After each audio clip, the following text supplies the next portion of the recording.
오늘 우리에게 주시는 하나님의 말씀은 사도행전 13장 4절부터 5절까지입니다.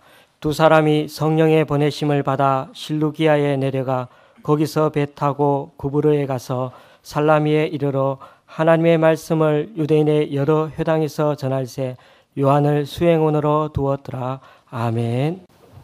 하나님의 사랑과 생명을 세상으로 흘려보내기 위해서 안디옥을 출발한 바나바와 바울의 그 이후 행적을 본문이 밝혀주고 있습니다.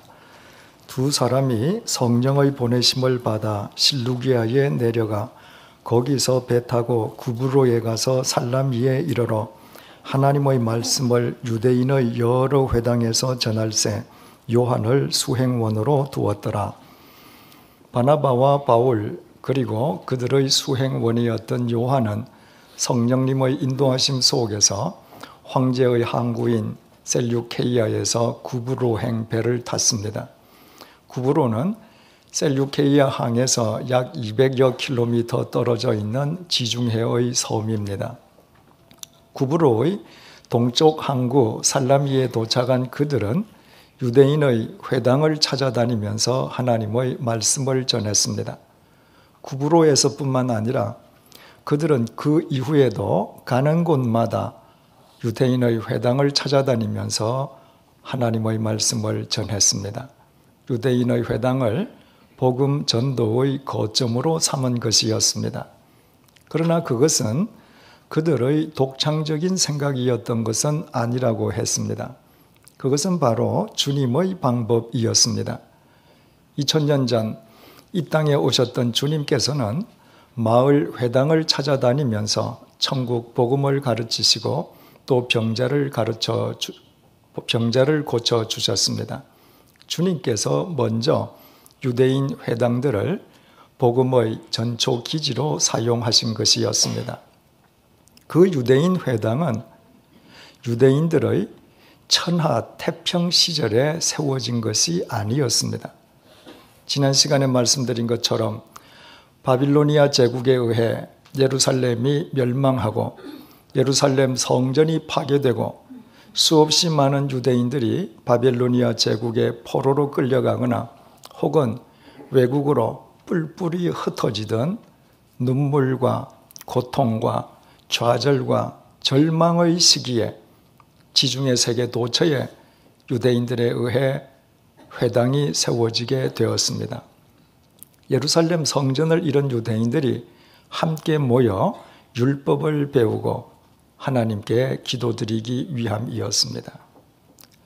나라를 잃고 만국의 한을 품고 눈물로 낮을 적시고 밤을 지새우던 그때, 그것이 비록 그들의 죄의 결과였다 할지라도 하나님께서는 그때에도 그들을 통해 당신의 뜻을 한치의 오차도 없이 이루고 계셨습니다. 하나님께서 바로 그들을 도구로 삼아 머지않아 복음 전도의 전초 기지로 사용될 회당을 지중해 세계 도처에 세우신 것이었습니다. 그러므로 유대인들이 만국의 한을 품고 눈물 속에서 살아가던 그 고통스러운 나날들이야말로 자신들도 모르게 자신들이 하나님의 도구로 아름답게 쓰임받는 천금보다 더 귀한 시간들이었습니다. 이 사실을 깨달으면 하나님을 믿는 사람들에게 본문 속 유대인 회당은 곧 소망의 대명사임을 알게 됩니다. 하나님을 믿는 사람들은 소망의 사람들입니다. 여호와 하나님, 그분께서 소망의 하나님이시기 때문입니다. 나라를 잃은 유대인들이 만국의 한을 품고 눈물 속에서 세웠던 유대인 회당이 복음 전도의 전초 기지로 사용되게 하시는 하나님이시라면 우리의 현실이 아무리 절망스럽다 할지라도 우리의 절망이 어찌 그 하나님에 의해 소망으로 귀결되지 않을 수 있겠습니까? 우리에게 주어진 절망처럼 보이는 현실이야말로 하나님께서 우리에게 주시려는 소망의 미래로 향하는 징검다리가 아니겠습니까? 하나님을 믿는데도 우리의 절망이 단지 절망으로만 끝나버린다면 우리에게 대체 그런 하나님을 믿어야 할 필요가 어디에 있겠습니까? 바꾸어 말씀드리면 우리의 현실이 아무리 절망적으로 보인다 할지라도 우리가 정녕 하나님을 믿는 그리스도인들이라면 소망을 잃지 말아야 한다는 것입니다. 우리가 믿는 하나님께서는 절망의 하나님이 아니라 모든 것이 합력하여 선으로 이루어지게 하시는 소망의 하나님이시기 때문입니다. 시편 62편 5절은 다윗의 노래입니다. 나의 영혼아 잠잠히 하나님만 바라라. 무릇 나의 소망이 그로부터 나오는도다. 다윗은 비록 왕이 되긴 했지만 그의 일평생이 평탄하기만 했던 것은 아니었습니다. 다윗은 끊임없는 모함과 시기와 암살의 위험 속에서 오랫동안 고달픈 삶을 살아야만 했습니다. 그러나 다윗은 이 세상의 그 무엇도 의지하지 않고 이 세상 그 누구로부터도 위로받으려 하지 않았습니다. 다윗은 온 영혼을 다해 오직 하나님만 잠잠히 바랐습니다. 하나님께서만 인생의 유일한 소망이심을 그는 알았기 때문입니다. 자신에게 주어진 절망적인 현실은 하나님께서 주시려는 소망의 미래로 향하는 징검다리임을 그는 알고 확신했던 것입니다. 하나님의 사랑과 생명을 세상으로 흘려보내는 하나님의 도구로 선택된 바울 역시 이렇게 고백했습니다. 로마서 15장 13절입니다. 소망의 하나님이 모든 기쁨과 평강을 믿음 안에서 너희에게 충만하게 하사 성령의 능력으로 소망이 넘치게 하시기를 원하노라.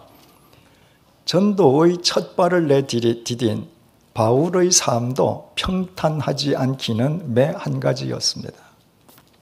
바울이 하나님의 사랑과 생명을 세상으로 흘려보내는 삶을 살기 시작했다고 가는 곳마다 환대를 받은 것은 아니었습니다. 오히려 그 반대였습니다. 바울이 예수 그리스도의 증인인 그리스도인이 되었다는 것은 유대교의 입장에서 보면 유대교를 배신한 비겁한 배교자에 지나지 않았습니다. 그래서 바울은 일평생토록 유대교인들의 박해와 죽음의 위협 속에서 시달려야만 했습니다. 그러나 바울이 어떤 경우에도 단 한 번도 자기에게 주어진 현실에 굴하지 않을 수 있었던 것은 바울에게도 하나님께서만 소망이 되어주셨기 때문입니다. 칠흑같이 어두운 절망적인 현실 속에서도 자신의 삶을 통해 하나님의 뜻이 한치의 오차도 없이 이루어지고 있음을 그 또한 확신했던 것입니다. 그래서 바울에게는 다른 사람에게 복음을 전하는 것, 다시 말해 하나님의 사랑과 생명을 흘려보내는 것 역시 사람들에게 성령의 능력으로 소망이 넘치게 해주는 것이었습니다. 바울에게 복음은 소망의 복음이었습니다. 죄의 삭은 사망입니다. 그래서 이 세상 그 어느 인간도 그 어떤 왕후 장상도 공동묘지를 피할 수 없습니다. 그런데도 하나님께서 더러운 죄인인 인간을 구원해 주시기 위해 당신의 독생자이신 예수 그리스도를 이 땅에 보내주셨다는 것 자체가 소망이지 않습니까? 예수 그리스도께서 우리의 죄값을 대신 치러주시기 위해 십자가에 못 박혀 돌아가셨다가 사흘째 되는 날 죽음을 깨뜨리고 영원히 부활하셨다는 것이 소망이지 않습니까? 그 결과 우리의 죽음이 영원한 생명을 향한 관문으로 승화되었다는 것이 소망이지 않습니까? 영이신 주님께서 우리에게 임하셔서 언제 어디서나 우리의 삶 속에 함께하고 계신다는 것이 소망이지 않습니까? 우리의 삶이 아무리 고달파도 예수 그리스도 안에서 모든 것이 합력하여 선어로 귀결된다는 것이 소망이지 않습니까? 나의 현실이 절망적으로 고통스럽다 할지라도 예수 그리스도 안에서 현재의 고난은 장차 우리에게 나타날 영광과 좋게 비교될 수 없다는 것이 소망이지 않습니까? 비록 우리가 하찮고 보잘것없어서 우리의 삶이 무의미해 보인다 할지라도 우리의 일거수일투족을 통해 이 시대의 역사 속에 하나님의 뜻이 지금도 이루어지고 있다는 것이 소망이지 않습니까? 삼위일체 하나님은 우리의 소망이십니다. 복음은 소망의 복음입니다. 십자가는 소망을 위한 십자가입니다. 구원은 소망을 향한 십자가입니다. 그러므로 소망의 하나님을 믿는 그리스도인들은 소망의 사람들입니다. 그리스도인들에게 소망은 그리스도인답게 살게 해주는 원동력이자 추진력입니다. 소망과 관련해서 한 가지 혼동하지 말아야 될 사실은 소망을 지니고 살아간다는 것은 자기 소망 안에 스스로 갇혀서 지금 주어진 현실을 외면하거나 도외시하는 것을 절대로 의미하지 않는다는 것입니다. 스톡데일 패러독스라는 말이 있습니다. 베트남 전쟁 당시에 전설적인 영웅이었던 스톡데일 장군의 이름에서 유래한 용어로서 냉혹한 현실을 냉정하게 직시하고 받아들이면서도 그 결과에 대한 믿음과 희망을 버리지 않는 이중성을 의미합니다. 미 해군 제독이었던 스톡데일 장군은 베트남 전쟁 당시에 포로로 붙잡혀서 하노이의 힐턴이라고 불렸던 그 무서운 포로 수용소에 수감 생활을 하게 됩니다. 1965년부터 1973년까지 8년 동안 그곳에 갇혀 있었습니다. 그는 장군이라는 이유 때문에 무려 20여 차례 이상 혹독한 고문을 당하는 등 그 죽음의 포로 수용소 속에서 매일매일 죽음과 같은 삶을 살았습니다. 그러나 그는 끝내 그곳에서 살아남아서 전쟁이 끝난 뒤에 석방되어 사랑하는 가족들의 품에 안겼고, 그는 미 해군 역사상 최초로 미 해군 기념장과 의회 명예훈장을 동시에 받은 삼성 장군이 되었습니다. 스톡데일 장군은 자기 아내와 함께 서로 떨어져 살았던 8년간의 삶을 한 장씩 번갈아 가면서 기록한 수기를 사랑과 전쟁 속에서라는 제목으로 출간했습니다. 경영학의 대가인 짐 콜린스는 스톡데일의 그 책을 읽은 뒤에 스톡데일과 함께 나누었던 의미심장한 대화 내용을 그의 저서인 좋은 기업을 넘어 위대한 기업으로의 기술을 하고 있습니다. 짐 콜린스가 스톡데일 장군에게 물었습니다. 그 죽음과도 같은 포로 수용소 속에서 절망적인 매일매일의 현실을 어떻게 이겨내었느냐고 말입니다.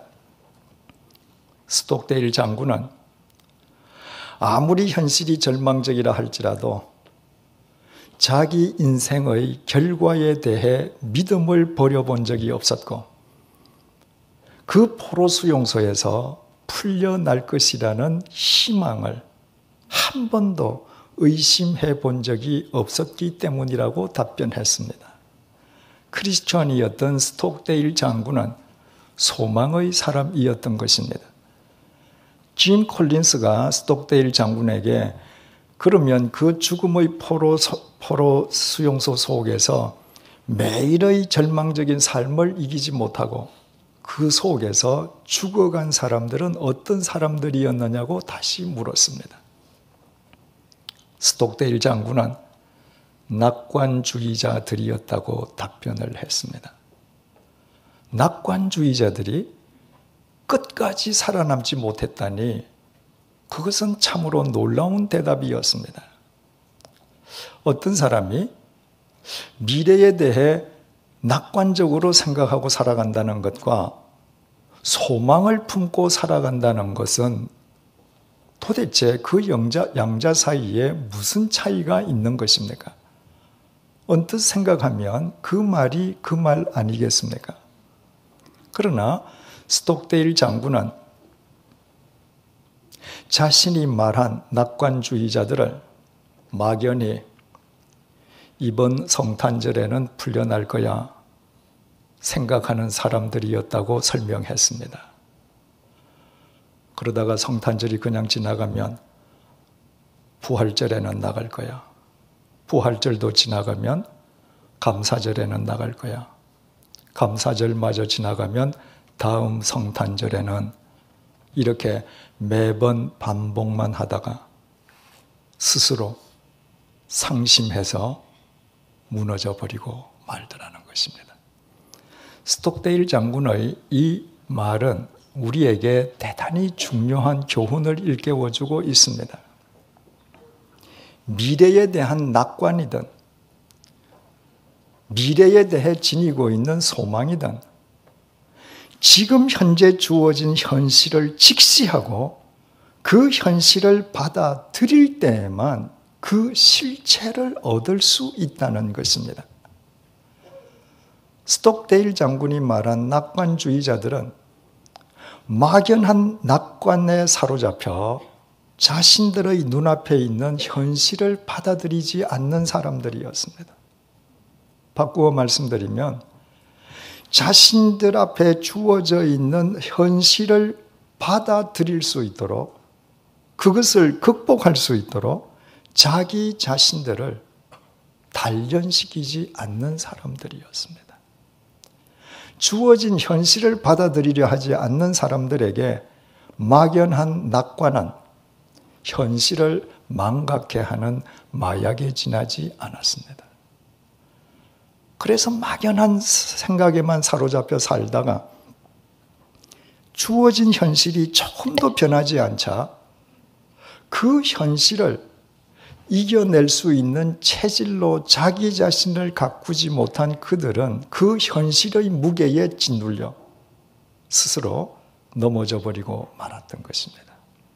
그들과는 달리 스톡데일 장군은 소망의 하나님을 믿는 소망의 사람이었기에 오히려 죽음과도 같은 포로 수용소 속의 절망적인 현실을 냉정하게 직시하면서 그 현실을 받아들이고 그 현실에 자기 자신을 적응시켜 갔습니다. 그 현실이야말로 하나님께서 주시려는 소망의 미래를 향한 징검다리였기 때문입니다.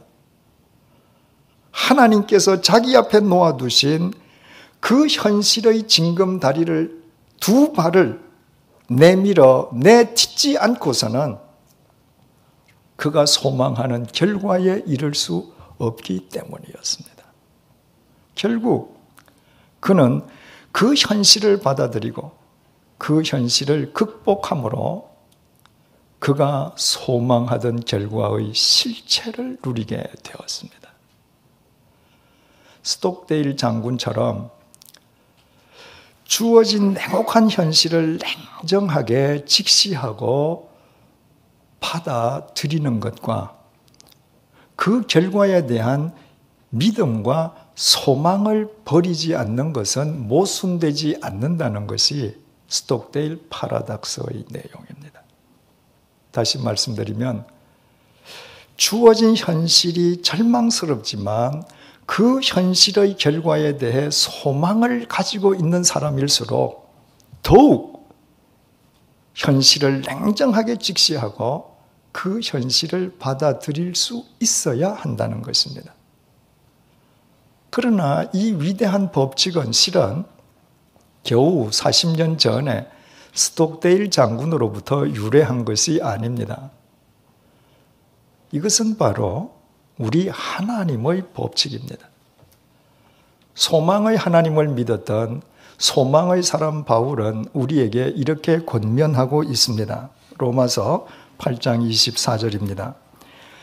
우리가 소망으로 구원을 얻었음에 보이는 소망이 아니니 보는 것을 누가 바라리요? 정말 그렇지 않습니까? 지금 손에 있고 지금 눈에 보이는 것이라면 우리 소망의 대상이 될 수 없습니다. 지금 지니지 않았고 지금 보이지 않기에 믿음과 소망의 대상이 되는 것입니다. 그리스도인들은 지금 눈에 보이는 것을 소망하는 것이 아니라 지금 눈에 보이지 않는 것을 소망하는 사람들입니다. 지금 눈에 보이는 현실을 소망하는 것이 아니라 눈에 보이는 현실 속에서 눈에 보이지 않는 현실의 결과를 소망하는 것입니다. 그렇다면 눈에 보이는 현실은 도외시하고 자신의 소망, 즉 자신이 소망하는 현실의 결과에만 집착하는 것이 타당하고 더 효율적일 것처럼 생각됩니다. 그러나 바울의 권면 내용은 정반대의 내용으로 계속됩니다. 로마서 8장 24절을 다시 읽어드리겠습니다. 우리가 소망으로 구원을 얻었음에 보이는 소망이 아니니 보는 것을 누가 바라리요? 만일 우리가 보지 못하는 것을 바라면 참음으로 기다릴지니라. 바울은 정말 보이지 않는 것을 소망한다면 참음으로 기다리라고 권면합니다. 참는다는 것이 무슨 말입니까? 지금 눈앞에 주어진 현실을 회피하거나 외면하는 것이 아니라 그 현실을 받아들이는 것입니다. 현실을 받아들인다는 것은 지금 주어진 현실에 굴복하거나 현실과 타협하는 것을 결코 의미하지 않습니다. 그리스도인이 현실을 받아들인다라고 하는 것은 그 현실의 결과를 얻을 수 있게끔 소망하는 현실의 결과가 실체로 올 수 있게끔 그 현실을 뚫고 나아가라는 말입니다. 지금 주어진 현실이 하나님께서 주시려는 소망의 미래를 향한 징검다리이기 때문이면 두말할 나위가 없습니다. 그래서 바울은 이렇게 또 권면합니다. 로마서 5장 3절에서 4절입니다. 다만 이뿐 아니라 우리가 환난 중에도 즐거워하나니 이는 환난은 인내를, 인내는 연단을, 연단은 소망을 이루는 줄 알미로다. 바울은 본문 이후 하나님의 사람과 생명을 세상으로 흘려내어 보내는 삶을 시작해서 끝내 참수형을 당해서 죽기까지 일평생토록 환난의 삶을 살았습니다. 그러나 바울은 그 환난을 피하려 하지 않고 오히려 예수 그리스도 안에서 그 환난을 즐겼습니다. 환난은 인내로, 인내는 연단으로, 연단은 소망으로 반드시 이어짐을 알았기 때문입니다. 주어진 현실이 아무리 절망적이라 할지라도 그 현실을 참고 받아들이면 그 현실을 뚫고 나아갈 수 있는 체질로 단련되어 마침내 소망의 결과를 실제로 얻을 수 있기 때문이라는 것입니다. 그래서 바울은 참수형을 당해야 하는 그 현실까지도 피하지 아니하고 기꺼이 받아들였고, 바울을 참수형에 처했던 로마 제국은 참수형을 당한 바울에 의해 새로워졌습니다.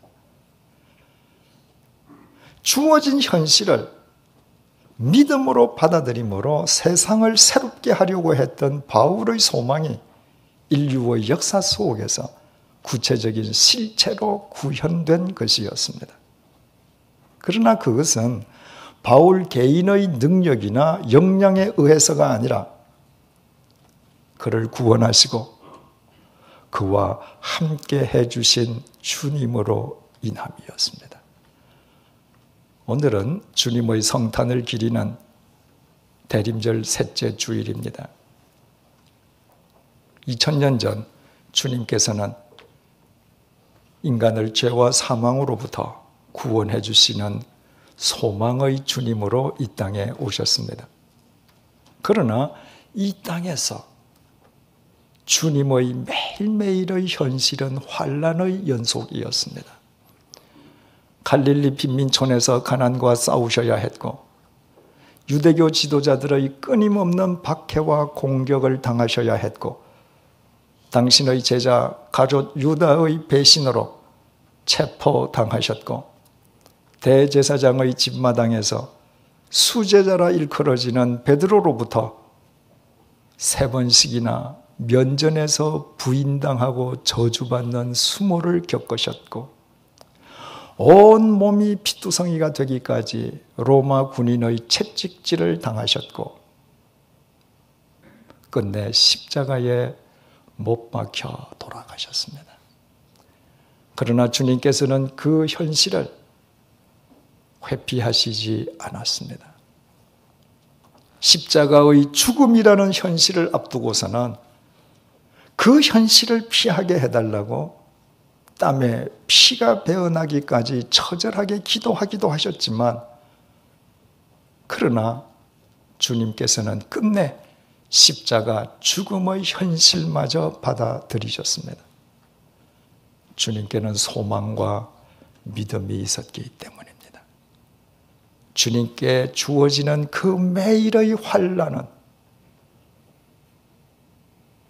영원한 부활을 향한 징검다리라는 믿음과 소망이었습니다. 그래서 주님께서는 당신에게 주어지는 매일의 현실을 기꺼이 다 받아들이셨고, 죽음을 깨뜨리고 부활하시는 영원한 부활의 구주가 되셨습니다.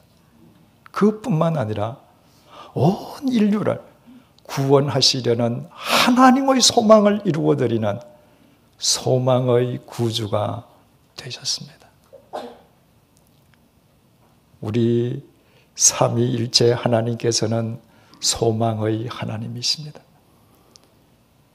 이 땅에 오신 주님께서는 소망의 주님이십니다.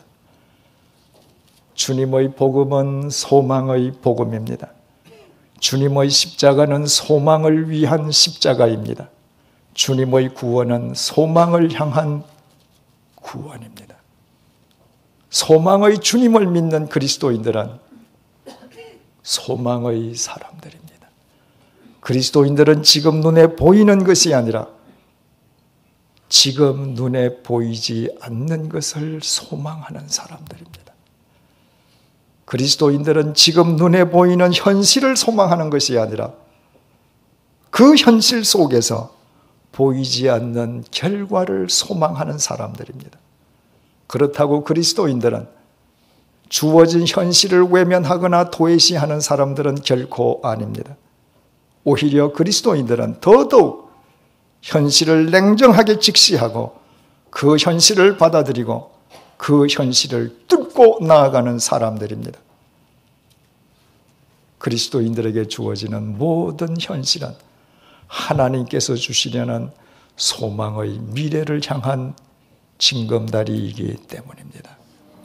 사랑하는 교우 여러분, 지금 어떤 현실 속에서 고통스러워하고 계십니까? 이 시간 우리 가운데 임해 계시는 주님을 의지하십시다. 주님 안에서 주님을 닮아 가십시다. 주어진 현실을 도외시하거나 회피하는 것이 아니라 오히려 예수 그리스도 안에서 그 현실을 받아들이고 그 현실을 뚫고 나아갈 수 있도록 믿음으로 우리의 체질을 길러 가십시다. 어떤 현실이 주어지든 주님을 믿는 우리에게 절망은 없습니다. 주님을 믿는 우리에게 주어지는 모든 현실은 소망의 미래를 향한 징검다리이기 때문입니다. 우리가 믿는 주님께서는 소망의 주님이시고 우리는 그 주님의 소망에 우리 자신을 접붙인 소망의 사람들입니다.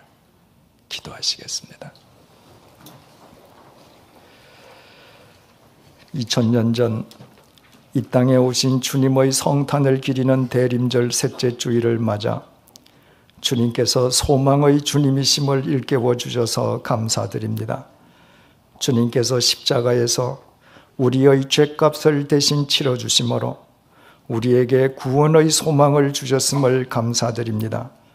죽음을 깨트리고 부활하심으로 우리에게 참 생명의 소망을 주셔서 감사드립니다. 주님의 소망에 우리를 접붙여 주시는 소망의 복음을 주셔서 감사드립니다. 언제 어디서나 우리 가운데 소망으로 임해 주심을 감사드립니다. 어떤 현실 속에서도 우리의 절망이 절망으로 끝나지 않게 하심을 감사드립니다. 오히려 그 어떤 환난이나 고난도 주님 안에서 소망을 향한 은혜의 징검다리가 되게 해 주심을 감사드립니다. 지금 주어진 현실이 고통스럽다고 그 현실을 외면하거나 회피하는 어리석음을 범치 않도록 우리를 도와주십시오. 오히려 주님 안에서 그 현실을 냉정하게 직시하고 받아들임으로 그 현실을 뚫고 나아갈 수 있게끔 우리의 체질을 바꾸어 주십시오. 보이는 현실 속에서 보이지 않는 현실의 결과를 소망하게 해 주십시오. 십자가 죽음의 현실을 받아들임으로 영원한 부활의 구주가 되신 주님을 닮고 본받게 해 주십시오. 주님을 의지하여 현실을 뚫고 나아가므로 우리 역시 현실의 결과인 소망의 실체를 얻는 기쁨을 누리게 해 주십시오. 그리하여 저녁에는 울음이 깃들일지라도 아침에는 기쁨이 오리로다는 다윗의 찬양이 우리 모두의 찬양이 되게 해 주십시오. 우리의 소망 되시는 예수님의 이름으로 기도드립니다. 아멘.